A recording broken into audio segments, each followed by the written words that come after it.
आखिर कैसे हुई माँ सरस्वती की उत्पत्ति और क्यों मिला था भगवान ब्रह्मा को श्राप।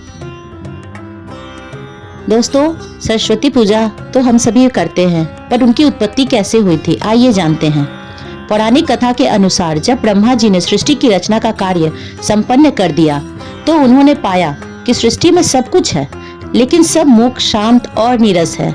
तब उन्होंने अपने कमंडल से जल निकाला और छिड़क दिया, जिससे माँ सरस्वती वहां पर प्रकट हो गईं। उन्होंने अपने हाथों में वीणा, माला और पुस्तक धारण कर रखा था। अपनी रचना के साकार होने के बाद ब्रह्मा जी ने देवी सरस्वती की परीक्षा लेनी चाहिए। ब्रह्मा जी ने देवी सरस्वती को वीणा बजाने के लिए कहा।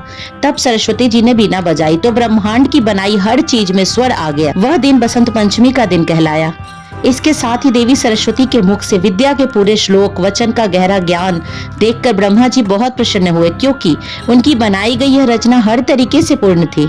इस तरह सरस्वती माता पूरे ब्रह्मांड और मनुष्य जीवन के अस्तित्व में आ गई। हिंदू शास्त्रों में देवी सरस्वती से संबंधित कई कहानियां प्रचलित हैं। देवी सरस्वती की इस सुंदरता के कारण ब्रह्मा जी सरस्वती की सुंदरता पर मोहित हो गए और उन्होंने सरस्वती को अपनी पत्नी बनाने का निश्चय किया। लेकिन सरस्वती ब्रह्मा जी को अपना पिता मानती थी, क्योंकि ब्रह्मा जी ने सरस्वती की रचना की थी। इसलिए वह भगवान ब्रह्मा से शादी नहीं करना चाहती थी। ब्रह्मा की दृष्टि से छुपने के लिए सरस्वती ने चारों दिशाओं में छुपने का प्रयास किया, पर वह सफल न रह सकी और देवी सरस्वती को विवश होकर अपने ही पिता से शादी करनी पड़ी।